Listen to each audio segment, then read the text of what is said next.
saya ada terdengar daripada bisik-bisik daripada kawan lah. Kata unit CRU ni macam susah sangat nak dapat, orang kata. Mungkin ada tips ke macam mana dorang supaya bila diiklankan tu dengan siapa ke kena ada kabel ke apa, mana tahu kan. Boleh terangkan ke?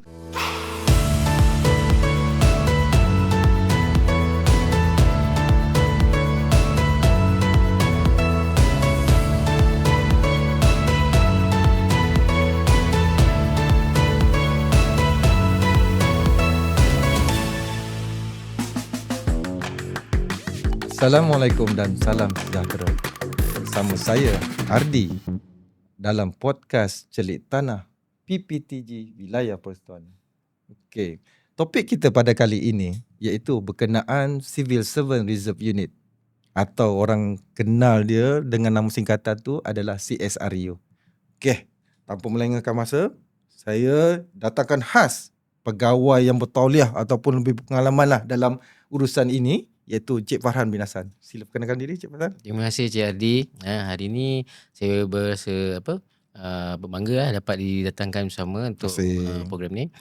Saya adalah pejabat awam, bertugas selama 15 tahun dan bertugas di Pejabat Tanah Putrajaya ni selama 4 tahun sebagai penolong pengarah 1 yang uruskan urusan sekatan kepentingan bagi urusan CSRU ni. Jadi InsyaAllah hari ini kita akan kupas lebih lanjut lah. Orang tahu CSRU, tapi orang tak tahu apa tugas pejabat tanah berkenaan dengan CSRU. Ya, saya pun nak tahu juga. Okey, sebelum kita kupas lebih lanjut dengan topik ni, kita saksikan video.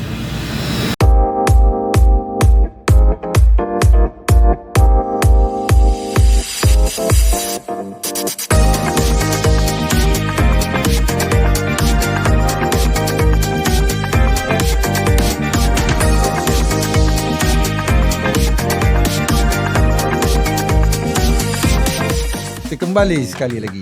Okey, kita terfikir jugalah sebenarnya Cik Pak An, CSRU ni kan, nak sebut pun susah juga. CSRU ni kan, kat luar sana agak-agaknya ramai tak tahu pasal CSRU ni. Okey, macam CSRU ni sebenarnya adalah satu skim penjualan kediaman yang ditawarkan kepada penjawat awam berdasarkan memo Jemaah Menteri, keputusan Kabinet yang putuskan pada tahun 2013. Jadi dalam memo Jemaah Menteri ni satu sesama telah dilaksanakan dengan pihak Putrajaya Holding, PGH, selaku master builder di Putrajaya. Jadi dalam keputusan ini dinyatakan bahawa pihak PGH ni perlu menyediakan sebanyak 30% unit pembangunan dalam yang dibangunkan dalam Putrajaya dan ditawarkan kepada penjawat awam dengan diskaun sebanyak 25%.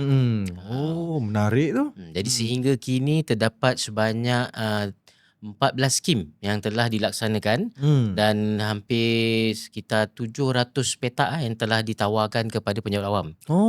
Okey. Daripada segi penawaran ni, pelaksanaannya dilaksanakan oleh unit jawatan kuasa kerja tanah, UJKT, Jabatan Perdana Menteri, yang boleh dicapai melalui laman sesawang UJKT.gov.my. Jadi urusan-urusan permohonan pengiklanan dilaksanakan oleh pihak UJKT, JPM. Macam tu. Sedikit sebanyak orang kata banyak kemudahan lah dekat CSRU ni terhadap penjawat awam kita kan. Cuma dari segi skop tu, ataupun adakah penjawat awam di persekutuan saja ke, ataupun dekat negeri pun boleh mohon ke, atau macam mana? Mungkin ada syarat-syarat tertentu. Pada masa ini, sebagaimana yang saya maklumkan tadi lah, keputusan tu dilaksanakan oleh pihak Putrajaya Holding, mengambil kira Putrajaya Holding adalah satu-satunya pembangun master builder di Putrajaya. Jadi dari segi permohonan, of course kita buka kepada semua penjawat awam. Walau bagaimanapun senarai itu sebenarnya lebih. Kalau kita ikutkan daripada masa ke semasa, tawaran yang dibuat tu hampir sebahagian besar tidak dapat mencakupi permohonan. Yang disediakan tu tak mencukupi permohonan yang masuk queue. Memang penjawat awam saja dekat Putrajaya pun boleh tahan ramai. Betul. Kan? Okay. Walaupun nilai tambah tu of course menarik minat lah, termasuk penjawat awam daripada Kuala Lumpur, daripada Selangor dan sebagainya. Tapi keutamaan diberikan kepada pihak-pihak yang mendiami kawasan bertugas di Putrajaya kan, dan mempunyai senarai yang sumbangan kepada kerajaan pada masa kini. Okey. Cumalah kalau dari segi tengok tu Encik Pan kata tadi dia lebih kurang berapa? Apa kelebihan dia bila mengambil CSR ni? Itu nak tanya yang tu sebenarnya. Okey. Untuk maklumat umum lah unit-unit yang dibangunkan oleh Putrajaya Holding ni mempunyai demand yang sangat tinggi lah daripada segi kualiti dia, daripada segi lokasinya. Kalau kita tengok harga-harga unit kediaman di Putrajaya agak tinggi lah berbanding kalau sekitar lah, kalau kita tengok dari jauh sikit telah pergi ke Salak Tinggi dan sebagainya. Of course sebagai pusat pentadbiran Kerajaan Persekutuan, dia mempunyai banyaklah kelebihan daripada segi dia punya nilai kediaman, nilai jual sebalik, dan juga dia punya opportunity selling point pada masa akan datang. Tapi pada masa hari ini ia adalah salah satu tawaran yang Kerajaan Persekutuan sediakan untuk penjawat awam. Okey bagus juga. Cumanya lah ada saya sebelum mari datang kat sini ada dapat WhatsApp lah daripada member, dia kata boleh tak CSR ni orang kata dimohon sebanyak 2 ke dia ada beberapa indikator, hanya mohon sekali je ke kalau dia boleh mohon 2 kali ke 3 kali ke, macam mana? Kalau ikutkan syarat-syarat yang disediakan oleh pihak UJKT dalam sistem dia hanya menawarkan 1 kali saja. 1 kali saja. Kenapa? Kerana banyak demand yang sangat tinggi. Dan untuk makluman Cik Ardi, apabila satu-satu CSRU tu ditawarkan kepada penjawat awam, Kerajaan Persekutuan akan memasukkan sekatan kepentingan. Sekatan kepentingan iaitu tempoh moratorium selama 10 tahun. Ini bagi mengelakkan pembeli-pembeli ni membuat spekulasi harga. Sebab kita dah bagi diskaun sebanyak 30%. Niatnya agar penjawat awam memiliki menghuni Putrajaya ini. Jadi kalau pembeli terus membuat biasanya kita panggil term dalam property sebagai flip, kita flip, dia jual terus. Jadi dengan sekatan moratorium ni, pembeli perlu mendapatkan kebenaran daripada UJKT sebelum membuat sebarang transaksi di pejabat tanah. Macam tu. Maksud dia bila dah dapat rumah tu tak bolehlah sewenang-wenangnya bagi sewa kat orang ke. Ya, betul. Macam tu.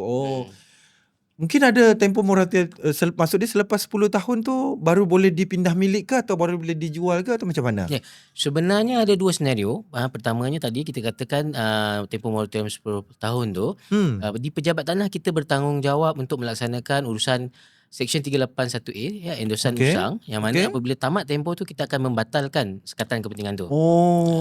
Walau bagaimanapun, sekiranya pihak pembeli ni berlaku kekangan kewangan, berlaku sebab-sebab yang sangat mendesak lah untuk dijual, pembeli ni boleh membuat penebusan semula, tapi dia ada melibatkan pembayaran penebusan lah mengikut kadar 10 tahun 10% diskaun bagi setiap tahun daripada tarikh asas pembelian.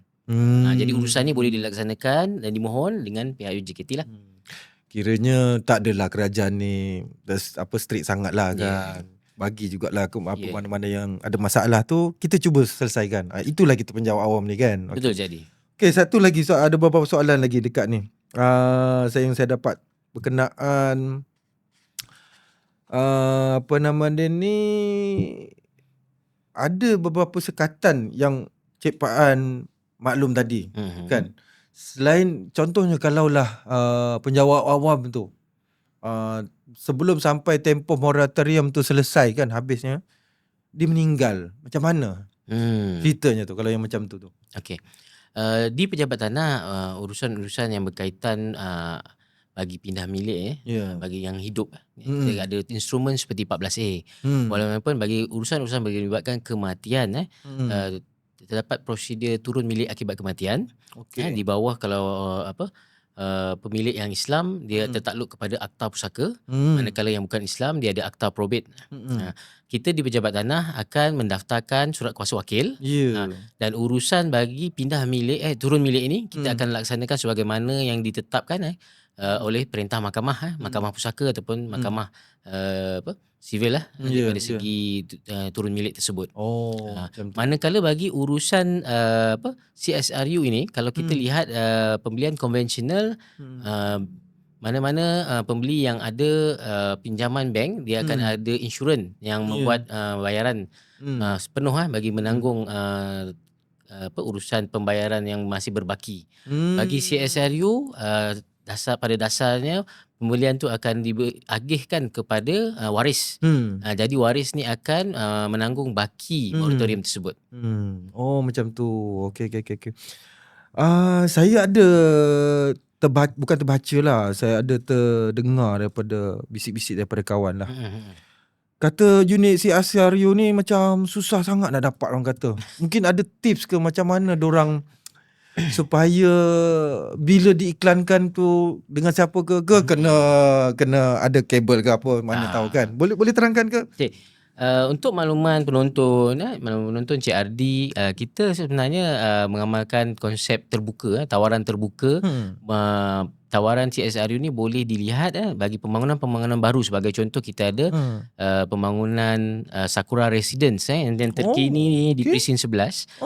Pihak PJH telah membuka tawaran tu di laman laman sesawang PJH. Manakala UJKT turut membuka tawaran tu di laman web UJKT.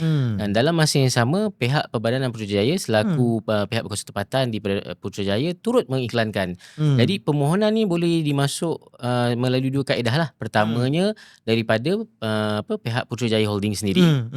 Keduanya daripada pihak UJKT selaku urustia bagi urusan penawaran ini. Jadi dua-dua platform tersebut, dia punya permohonan tu akan dikonsolidatkan bersama. Dia akan ikut first come first serve lah daripada tarikh permohonan. Jadi kadang-kadang ada juga pemohon yang berminat terhadap skim-skim tertentu. Sebab kalau kita ikutkan Putrajaya Holding ni dibangunkan ada pelbagai. Kalau betul.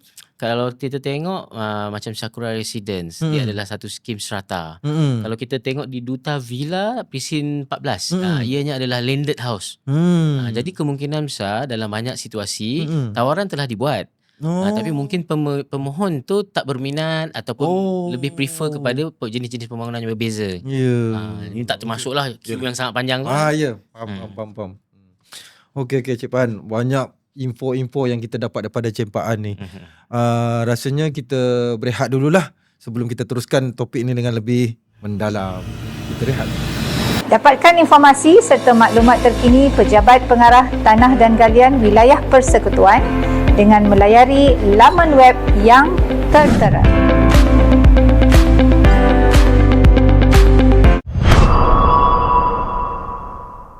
Okey, kembali kita ke podcast kali ini lagi. Okey, kalau tuan-tuan dan Cik Pan perasan tadi kan, sesi soalan yang mula-mula tadi tu macam lebih kepada pemaju lah kan. Sekarang kita pergi lagi mendalam sikit ataupun lagi detail sikit lah berkenaan CSRU ni. Okay, sebelum tu sini saya ada beberapa soalan lah. Orang kata banyak juga soalan ni daripada bertubi-tubi WhatsApp saya masuk. Kata member dah, dia kata macam eager nak mohon unit-unit CSRU ni Putrajaya. Okay, ada beberapa soalan ni yang kata member saya kata, mohon nyatakan proses yang perlu dilakukan untuk permohonan CSRU ni. Apa proses-proses yang perlu pihak pengguna pemohon lalui sebelum diorang nak dapatkan unit ni? Okey. Suka saya untuk jelaskan lebih lanjut lah. Okay. Macam yang saya nyatakan, urusan yang diarahkan pejabat tanah adalah daripada segi penguatkuasaan sekatan kepentingan bagi CSRU.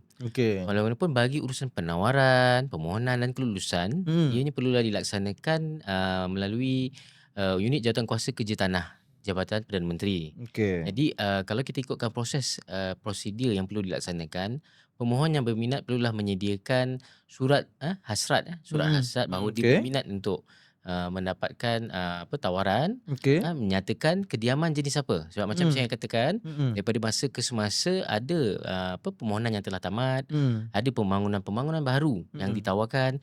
Jadi pemohon perlu cakna dengan sebarang tawaran di website ataupun laman sesawang yang sentiasa mengiklankan perkembangan terkini pelaksanaan CSRU ni. Especially laman sesawang unit jawatankuasa kerja tanah lah. Kita pun turut ada laman sesawang pihak Perbadanan Putrajaya dan Putrajaya Holding selaku pemaju utamanya lah. Okay.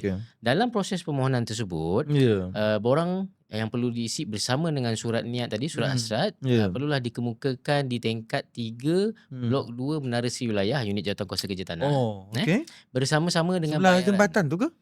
Kalau kita ikutkan berhadapan dengan hotel Zenith tu? Zenith, ya, betul. Okay. Bolehlah pergi sana lepas ni. Ya, dekat je kan. Dekat je. Kalau ikutkan bayaran sebanyak RM100 satu kali. Seumur hidup. Jadi benda tu boleh dikemukakan bersama-sama surat hasrat dan juga borang kepada pihak unit jawatankuasa kerja tanah. Dan unit jawatankuasa kerja tanah daripada masa ke semasa akan memaklumkanlah berdasarkan maklumat hubungan yang disediakan. Untuk makluman Cik Ardi juga, macam saya kata tadi lah, kadang-kadang bila kita letakkan satu permohonan tu pada satu skim saja, dalam borang tu sebenarnya ada beberapa pilihan pada sesuatu masa. Jadi apabila satu-satu skim tu telah tamat ataupun kuatannya telah tak habis 30% mungkin ianya tidak lagi ditawarkan lah. Jadi senarai yang menunggu tu akan terus disimpan oleh pihak UJKT. Dan pada masa akan datang, sekiranya permohonan pembangunan baru dilaksanakan oleh Putrajaya Holding, unit-unit yang baru tu akan ditawarkan sekali lagi sekiranya masih berminat. Okay. Cuma saya terfikirlah, contohnya lah penjawat awam ni kan, dia biasalah dia nak cari mana yang boleh bagi kebaikan kepada dia, terutama dari segi harga tu lah kan. Betul. Boleh ke dia macam dalam masa yang sama CSRU ni pun dimohon juga? Kan ada lagi satu Pipam pun dia mohon juga, satu lagi Prima pun dia mohon juga. Dia dah hantar serentak. So macam mana tu? Kalau ikutkan di pengarah Putrajaya, pejabat tanah pengarah Putrajaya ni, kita telah diarahkan untuk memasukkan sekatan kepentingan bagi semua rumah bersubsidi kerajaan. Ini termasuklah perumahan penjawat awam dan juga Prima. Jadi kita tak halang, kita bertugas sebagai custodian sebagai pejabat tanah ni untuk membantu menjaga kepentingan kerajaan bagi ke semua rumah-rumah ini. Jadi yang membezakan tu mungkin sudut pilihan jenis rumah. Kalau bawah CSRU ni, dia turut menawarkan rumah-rumah landed, rumah-rumah townhouse, macam perumahan penjawat awam. Dan Prima dia hanya tawarkan strata je lah. Okay, faham. Maksudnya lah, contohlah dia dah submit dia punya permohonan tu, dia kena pilih, contoh permohonan tu semua dia terima dan dia layak untuk memilih kan. So once dia pilih salah satu skim kemudahan-kemudahan ni, automatik yang lain akan gugur ke atau macam tu ke, macam mana? Contoh dia pilih CSRU, so yang dua tu macam Pipam dengan Prima tu dia tak boleh mohon lah kan? Macam tu. Kalau ikutkan setiap satu pembangunan ni dia mempunyai klausa tersendiri, iaitu tidak boleh memiliki rumah yang dalam kawasan 25 km radius. Okay, betul. Jadi kalau dia dah memiliki satu, maka dia tak layak untuk memohon yang yang seterusnya. Kenapa? Ini bagi memberikan peluang kepada penjawat awam yang lain. Janganlah tamak sangat kan, Cipan. Betul. Okay, seterusnya ada beberapa soalan lagi daripada jiran sebelah rumah saya pula. Dia kata kiranya dah lulus lah. Ini ceritanya dia dapat dah happy sangat dah, permohonan dia lulus. Apa yang perlu pemohon lakukan? Dia dah lulus dah ni. Kalau kita tengokkan secara ahnya penjawat awam yang telah mendapat kelulusan ni, alhamdulillah, dia perlulah membuat semakan terhadap hak milik. Ada dokumen hak milik yang melibatkan strata akan ambil masa sikit dari segi penyediaannya. Tapi bagi hak milik tanah, perkara asas yang perlu dilaksanakan adalah menyemak dokumen hak milik tanah agar semua ketetapan dalam perjanjian jual beli dan juga perjanjian berkaitan dengan CSRU ni dimasukkan di dalam dokumen hak milik. Ini akan menjadi satu kesukaran lah pada masa akan datang sekiranya urusan tersebut tidak dimasukkan oleh pemaju. Kenapa? Sekiranya berlaku keperluan untuk membuat penjualan dalam tempoh moratorium, pembeli terpaksa mendapatkan kebenaran daripada pihak CSRU dan untuk tujuan kebenaran tersebut, UJKT memerlukan pembayaran dilaksanakan berdasarkan tarikh kemasukan maklumat ke dalam dokumen hak milik. Jadi ini perkara-perkara yang perlu pihak pembeli ambil tahu Cakna lah. cakna Okey. sebagai salah satu dia dah dapat kelebihan tu. Ya, betul. Diskaun sebanyak 35% tu. Betul. Oh, macam tu rupanya. Okey. Maksudnya proses tu berapa lama sebenarnya untuk lengkap je hantar, lepas tu boleh settle ke macam mana? Hari ini di Pejabat Tanah Putrajaya kita telah menggunakan sistem e-tanah secara sepenuhnya lah, E2E okey. atas talian. Betul? Jadi untuk urusan ini segala urusan pindah milik ni akan didaftarkan dalam masa 1 hari. 1 hari. Jadi 1 hari tu Semangat nak buat ni. kita hari ni kita hantar, esok insya-Allah dah siap. Okey. Kalau macam tu kita pun nak mudahkan kerja orang kan. Nak mudahkan urusan dia, hasrat dia orang. At least sama-sama tolong bantu sama-sama dengan orang ni, insya-Allah ada kebaikan untuk kita juga kan. Betul jadi. Okey, seterusnya soalan. Banyak soalan ni. Saya pun kalau diikutkan ada satu ni. Bagi kes urus niaga terpaksa, ini teknikal sikit aja Pan. Okey, tak apa. Bagi kes urus niaga terpaksa dilaksanakan, apakah dokumen ataupun kebenaran yang perlu disediakan kepada pejabat tanah? Okey. Dalam urusan urus niaga terpaksa dilaksanakan ni, pembeli akan melaksanakan satu proses kerja dinamakan penebusan. Penebusan. Tadi saya dah beritahu sikit dia punya layman terms dia, iaitu sebanyak 10% per annum nilai kepada rumah tersebut berdasarkan harga pasaran akan ditolak secara proportionate. Jadi kalau katalah kita dapat diskaun tadi 25%, untuk tempoh berapa tahun kan? Moratorium kita 10 tahun. Jadi pada tahun ke-7 sebagai contoh, kita dah nak jual rumah tu kerana mungkin ada berlaku desakan ataupun kekangan kewangan. Jadi pihak UJKT akan buat pengiraan ni. Kita perlu datang kepada pemohon, perlu datang kepada pihak UJKT. Pihak UJKT akan buat pengiraan untuk tujuan penebusan. Jadi apabila satu-satu urus niaga tu hendak dilaksanakan, pejabat tanah hanya akan membenarkan pindah milik dan sebagainya untuk dilaksanakan apabila pemohon ini memberikan sijil pengesahan penebusan tu, keputusan UJKT dan urusan resit bayaran. Jadi nak tebus tadi kena bayar dulu. Okey. Dekat pejabat tanah lah ni. Dekat pejabat tanah. Ke online pun boleh sekarang? Sekarang dekat pejabat tanah pun online, tapi disebabkan pihak pemohon ni perlu datang untuk bagi sijil penebusan tu, mengesahkan perakuan. Kena datang. Kita nak semak sebab betul. takut berlaku technical error dan sebagainya. Benda-benda rumah besar kot. Lain lah kalau kita beli barang dekat Shopee ke bagai kan. Betul. Okay, cuma tertarik dengan yang mula-mula tadilah. Ada yang kata CSR ini dia 25% kan. Ini soalan biasalah. 25% kan kalau dekat luar dia ada diskaun lagi, diskaun Bumi Putra. Yang tu boleh sekali juga ke atau macam mana? Okey. Yang ini saya kena berkongsi dengan penonton wilayah Persekutuan Putrajaya ni baru salah satu wilayah yang baru diwartakan pada tahun asalnya tahun 1995. Perbincangan masa tu pengasasnya Tuan Mahathir lah. Penubuhannya tu berdasarkan nama kita punya Perdana Menteri pertama, Putra Al-Haj.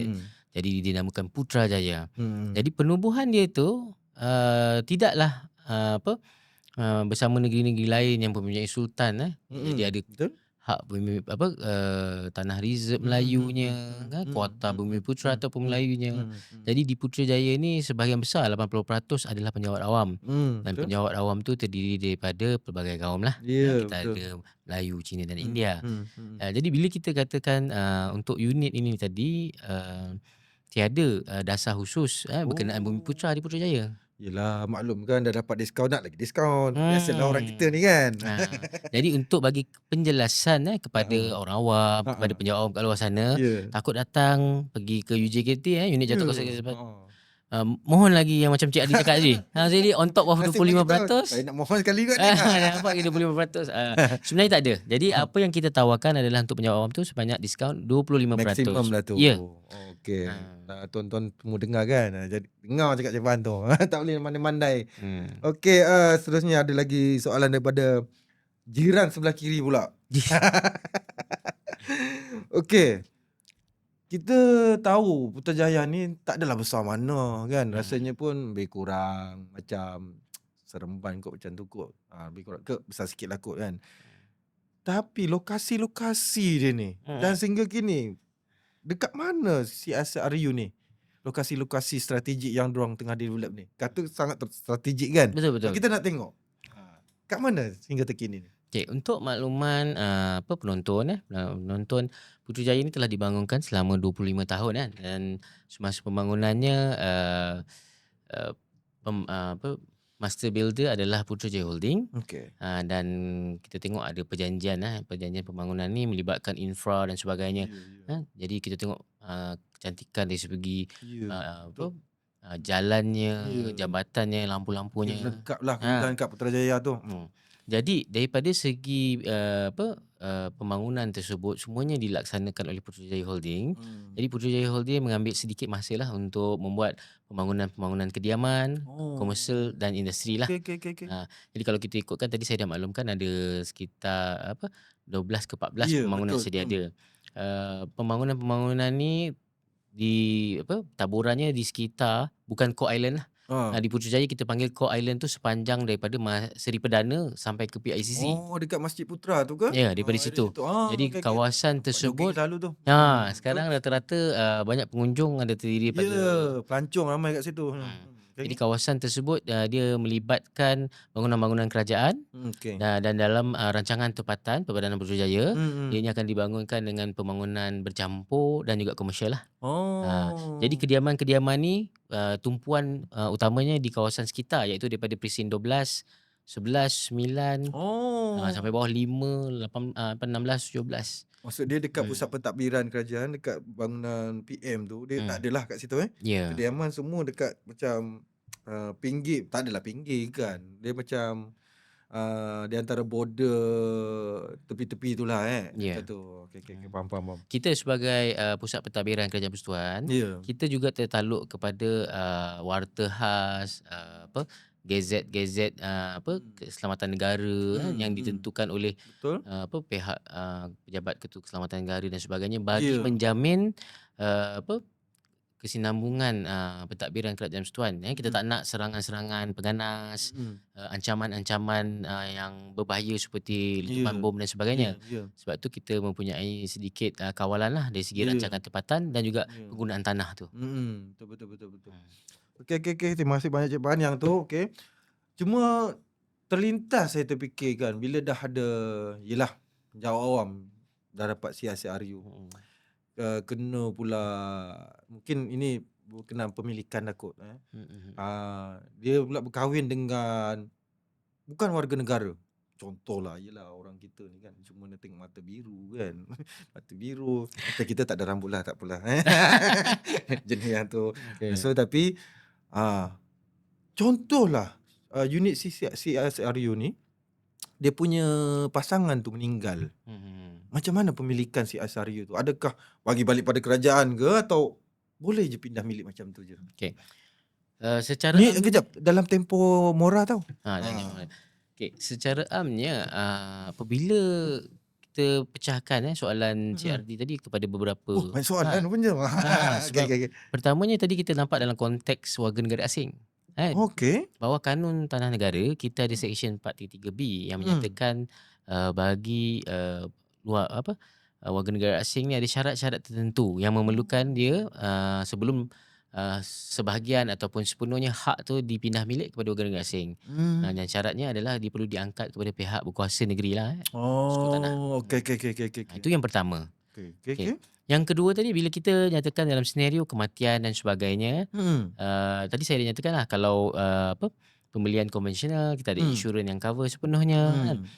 Manakala bagi urusan berkaitan dengan CSRU ni daripada segi tanggungjawab dan juga moratorium tu akan dibawa kepada waris yang layak seterusnya. Terpulang kepada pihak waris untuk membuat penebusan ataupun terus kekal duduk di rumah tersebut. Oh. Dia sama macam urusan pencen terbitan bagi penjawat awam. Okay, macam tu. So adalah solutionnya kan. Tak Ya. adalah kita ni kerajaan ni kejam sangat katakan, tak boleh nak kan. Tak kejam, kerajaan sentiasa menjaga kepentingan penjawat awam. Betul. Okey, satu lagi, ada beberapa soalan lagi ni kat sini. Cuma berkenaan CSRU ni juga. Dalam ini teknikal juga. Saya tengok teknikal soalan ni daripada kita punya Jiran Cik Ardi juga ke? Ini bukan jiran, ni mak saya sendiri. Sebab mak saya dah pencen. Dia dah pencen.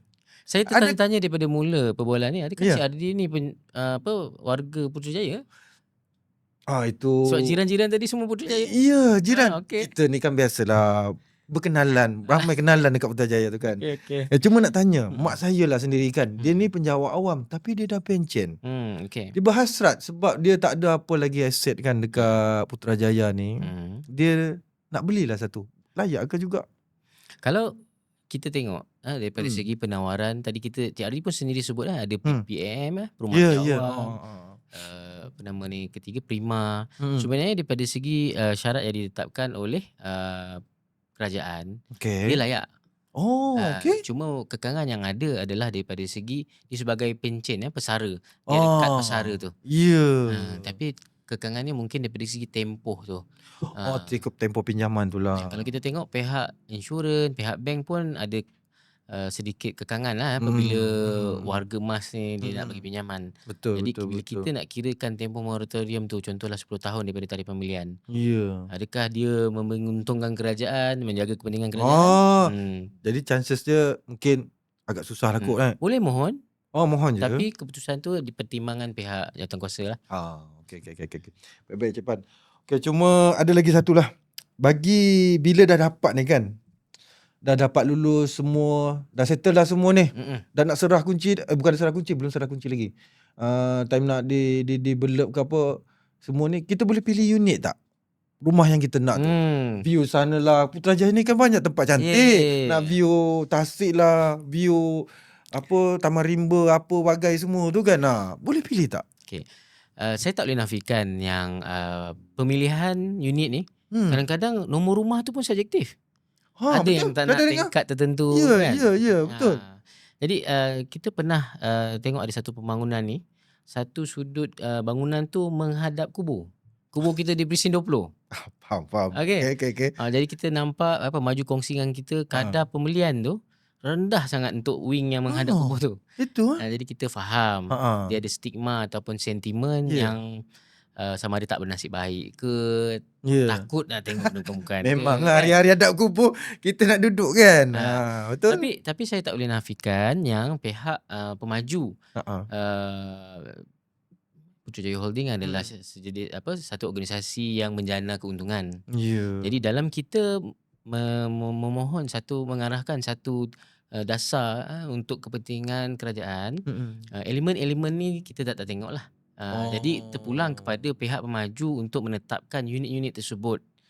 Jadi unit-unit tersebut of course dia ada subjektif contohnya menghadap Tasik macam tadi, dia ada nilai tambah untuk jualan dia punya kadar ada orang fikir macam tu. Betul. Jadi kita di pejabat tanah, urusan teknikal kita adalah untuk penentuan sekatan kepentingan. Itu saja. Apabila ada unit-unit yang menghadap Tasik tadi, bagaimana kita nak memasukkan. Kalau saya boleh kongsi dengan Cik Ardi, bawah Seksyen 15 Akta Hak Milik Serata 318, dia menetapkan semua pendaftaran hak milik tanah perlu dimasukkan ke dalam hak milik serata, unit petak-petak tadi. Ya.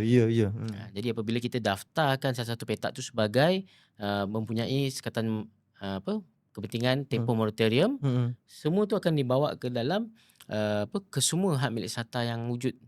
Jadi pejabat tanah setelah mendapat input daripada firma guaman, individu, kita cuba tambah baik sistem kita supaya apabila pihak-pihak pemaju tadi dah pilih kedudukan tadi, kita akan buat sekatan kepentingan tu mengikut petak yang dipilih.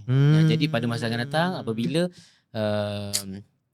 unit yang bukan terlibat CSRU, dia orang tak perlu Ya, itu ada tak ada isu isu. dengan Betul, CSRU betul. tu lah. Sekatan gabungan. Kiranya apa yang dah ditetapkan tu terima je lah kan. Kurang macam tu lah kan. Tapi Kita dah dapat diskaun tu. dapat diskaun tu. Susah nak dekat Putrajaya lagi, mana dah dapat kan. Okey. Okey, apa nama dia ni, kalau ikutkan CSRU ni banyak kemudahan dia yang saya nampak lah daripada awal. Daripada saya tak tahu apa tu CSRU ni, nak sebut pun payah. Sebab dah excited sangat dia punya diskaun tu, 25% kan.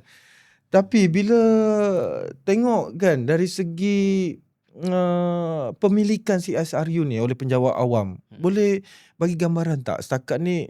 Yelah, kita ada dekat Putrajaya saya tak pasti, tapi kalau total kita punya penjawat awam ni lebih kurang dalam 3 point berapa something juta jugalah kan. Tapi untuk Putrajaya tu boleh bagi percentage tak? Berapa dah pemilikan ni? Ke perlu kenapa, ataupun kalau banyak okey, mungkin pengiklanan tu agak okey. Ke sekarang berapa percentage dia? Boleh terangkan tak yang tu? Kalau kita lihat tempoh PKP hari tu, dia inhibit pembangunan properti, termasuklah Putrajaya sendiri. Ya. Kita juga tengok trend-trend pembangunan yang ada dekat sekitar Putrajaya. Contohnya kita ada Bandar Serenia, Bandar Sansuria, berkaitan. Banyak, betul.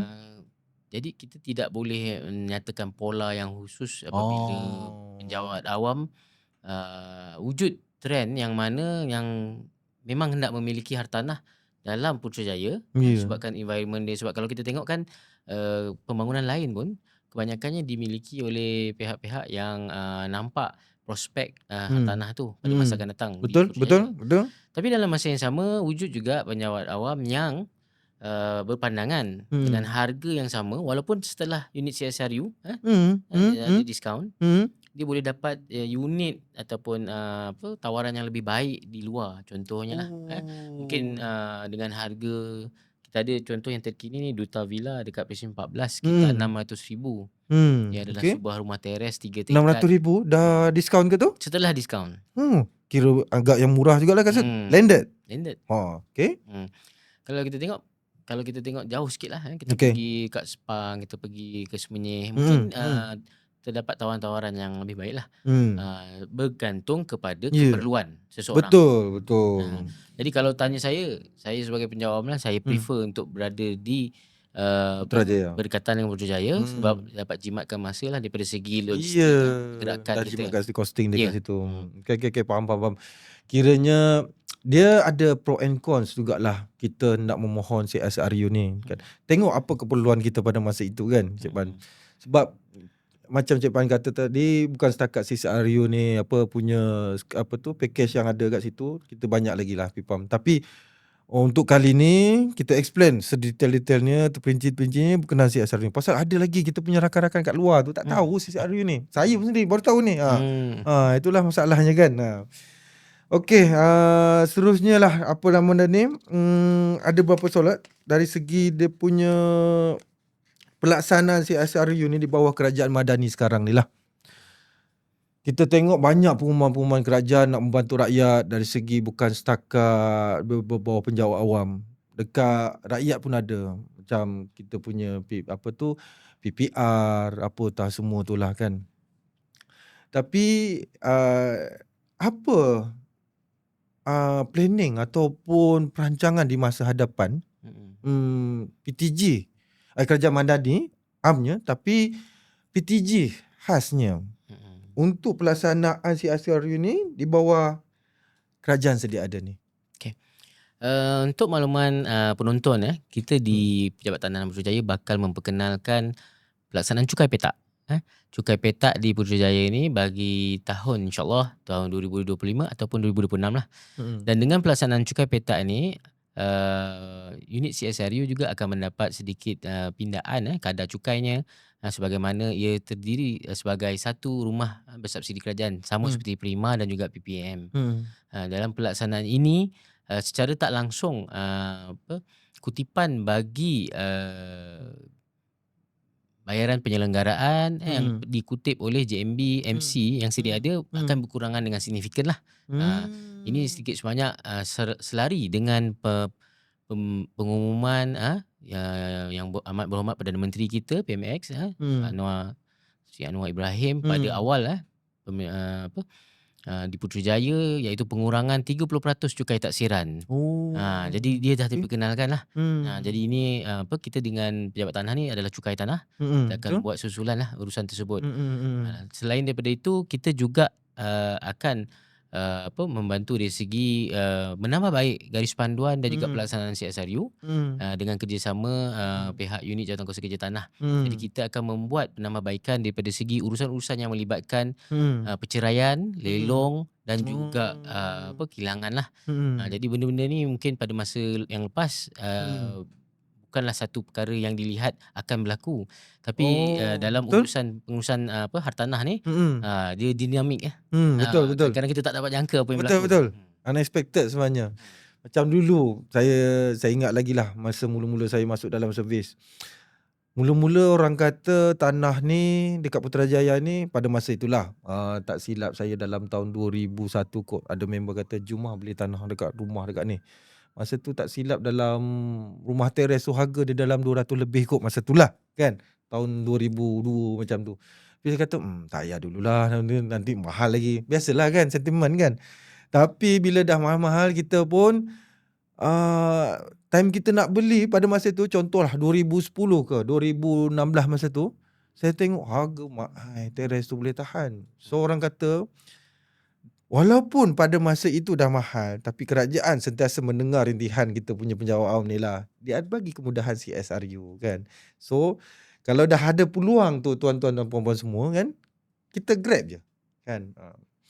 Dan saya rasa banyak dah kita punya pengalaman ataupun knowledge daripada Cipaan ni.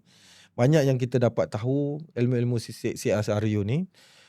Mungkin tuan-tuan puan-puan semua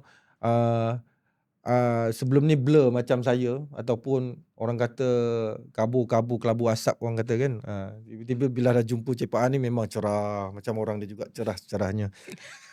Jadi terima kasih banyak Cipaan. Banyak ilmu yang telah kita kongsikan bersama semua. Mungkin ada pandangan daripada Cipaan untuk ataupun kesimpulan lah daripada sesi podcast kita kali ini. Mungkin bukan menarik lah, tapi kita mungkin minta peluang kepada semua penjawat awam mana-mana yang tak ada lagi pemilikan aset, sebab sekarang ni kan harga rumah makin lama makin mahal. So mungkin Cik Pahan mungkin boleh bagi nasihat sedikit sepatah dua kata untuk kita punya rakan-rakan tu lah. Terima kasih Cik Adi. Saya gunakan peluang ni lah untuk kongsi dengan para penonton. Pepatah Melayu mengatakan ukur baju di badan sendiri. Jadi banyak tawaran-tawaran yang disediakan oleh pemaju di luar sana, sama ada di bandar-bandar besar ataupun di pinggir-pinggir bandar. Walaupun perkara yang paling penting dalam urusan tanah ini, tuan-tuan dan puan, adalah ilmu. Banyak hari ini kita terlalu mudah bergantung kepada kata-kata pihak ketiga ataupun terus buat carian di Google. Jadi kami di Pejabat Tanah selaku pihak berkuasa sangat-sangat ingin membantu, sama ada pihak firma guaman, pihak individu dalam melaksanakan urus niaga dengan mematuhi peraturan yang berkuat kuasa. Sentimen-sentimen negatif memang wujud daripada masa ke semasa, walaupun dengan adanya tindakan advokasi, kita awareness, kita memaklumkan daripada masa ke semasa ni, dia akan sedikit sebanyak membuka mata. Podcast kita pun namanya Celik Tanah kan. Betul. Jadi saya berharap berdasarkan usaha kita ini dapat membuka mata penonton. Silalah datang Pejabat Tanah, kita akan membuka pintu kita untuk membantu anda tuan-tuan dan puan-puan dalam sebarang urusan. Dan kita harap sentimen-sentimen negatif boleh dihapuskan lah. Pasal kita ni orang kata yelah zaman-zaman Gen XYZ ni sekarang ni kan, buka nak info semua kat TikTok. Nah dulu Google, sekarang TikTok. Apa-apa nak TikTok kan. So terima kasih Cik Pahan. Banyak yang dah dikongsikan kepada pihak pengguna dan kepada kita semua. Okey, apa yang saya boleh nampak lah daripada sini, ilmu tu kalau kita tak cari memang tak dapat lah orang katakan. Jadi sekarang ni kita cuba mudahkan perkongsian maklumat tu di mana-mana medium. Salah satunya dekat podcast kita ni lah. Okey, terima kasih Cik Maan Sama-sama. atas perkongsian yang diberikan dalam podcast ini. Okey, terima kasih tuan-tuan dan puan-puan semua kerana menonton podcast Celik Tanah Pejabat Pengarah Tanah dan Galian. Okay, sebelum tu saya ingin memohon tuan-tuan dan puan-puan semua agar dapat subscribe, like dan share podcast kami untuk mengikuti perkongsian ilmu-ilmu daripada pejabat tanah berkenaan urusan tanah di wilayah persekutuan ini. Okey, saya sudahi dengan wabillahi taufik wal hidayah. Assalamualaikum warahmatullahi wabarakatuh. Okay, terima kasih Cik Maan.